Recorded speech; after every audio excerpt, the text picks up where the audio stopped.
গত 17 জুন বাধারঘাট মাতৃপল্লী এলাকায় এক দুর্ভাগ্যজনক ঘটনায় জলে ডুবে মৃত্যু হয় 3 কিশোরের। রাজধানীর অরুন্ধতী নগর কৃষি গবেষণা কেন্দ্রের পুকুরে স্নান করতে গিয়েছিল তারা। ওই দিন স্নান করতে গিয়েছিল 3 নাবালক। আচমকাই জলে তলিয়ে যায় এক যুবক। তার চিৎকার শুনে আরো 2 জন তাকে বাঁচাতে গিয়ে জলে তলিয়ে যায় তারাও। খবর পেয়ে ঘটনাস্থলে ছুটে আসে পুলিশ এবং দমকল বাহিনী। পরবর্তী সময়ে 3 জন নাবালককে হাসপাতালে নিয়ে গেলে তাদের মৃত বলে ঘোষণা করেন কর্তব্যরত চিকিৎসক। নিহতরা হলো রবি শুক্লা দাস, শুভম দেব এবং শুভজিৎ দে।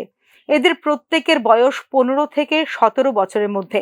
মঙ্গলবার মৃতদের শোকাহত পরিবারের সদস্যদের সাথে দেখা করে সমবেদনা ব্যক্ত করেন মুখ্যমন্ত্রী ডক্টর মানিক সাহা। শুধু তাই নয়, রাজ্য সরকারের পক্ষ থেকে প্রতিটি পরিবারের জন্য 4 লক্ষ টাকার আর্থিক সহায়তাও প্রদান করেন মুখ্যমন্ত্রী ডক্টর মানিক সাহা। উল্লেখ করা যেতে পারে, গত 11 জুন সম্প্রতি জলে ডুবে মৃত 7 জনের পরিবারের হাতে মোট 28 লক্ষ টাকার আর্থিক সহায়তা তুলে দিয়েছিলেন মুখ্যমন্ত্রী ডক্টর মানিক সাহা।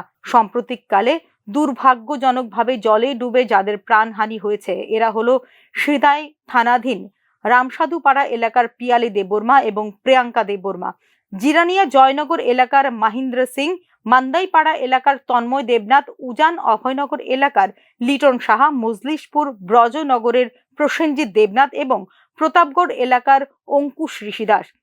বিগত 1 মাসে জলে ডুবে মর্মান্তিকভাবে মৃত্যু হয় মোট 12 জনের।